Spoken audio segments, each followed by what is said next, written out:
SIR নাম বাদ আর তা নিয়ে চক্রান্তের অভিযোগ তুলে বিক্ষোভ গ্রামবাসীদের। চন্দ্রকোনা 2 নম্বর ব্লকের মহেশপুর 1 নম্বর বুথে 85 জনের নাম বাদ। ক্ষোভে ফুঁসছেন গ্রামের মানুষজন। এই যে ডিলেটে যে দেখো নাম দেখো না, কি সমস্যা কি ছিল আপনার? আপনার কোনো সমস্যা থাকেনি। হেয়ারিং এ ডেকেছিল? হ্যাঁ, হেয়ারিং এ ডেকেছিল।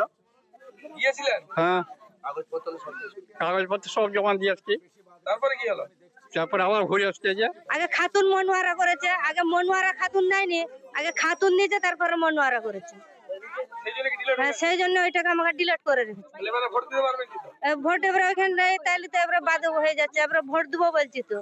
এই বুথগুলো হচ্ছে মাইনরিটি সভা, সবকিছু থাকা সত্ত্বেও কাগজপত্র যখন হিয়ারিং হয়েছে সবই দিয়ে এসেছে, জমা দিয়ে এসেছে।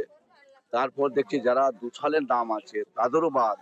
এরা এখন এত চিন্তা করছে, যদি আজকে আমাদের এখান থেকে ডিলেট হয়ে যায়, যদি বাদ চলে যায়, তাহলে আমাদের সরকারি সমস্ত যে সুযোগ সুবিধা থেকে আমরা বঞ্চিত হব, আমাদের ব্যাংক অ্যাকাউন্ট সিজ হয়ে যাবে নাকি, তাহলে আমরা কি করব?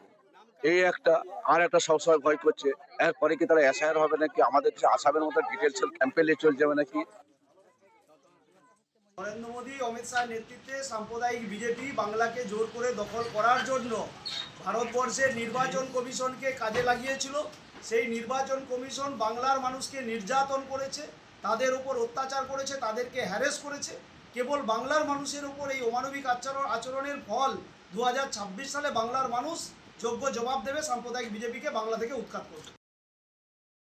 যারা সঠিক তথ্য এবং ডকুমেন্টস জমা দিতে পেরেছে তাদের নাম রয়ে গেছে, যাদের কিছু কিছু অসঙ্গতি রয়ে গেছে তাদের নাম বাদ গেছে।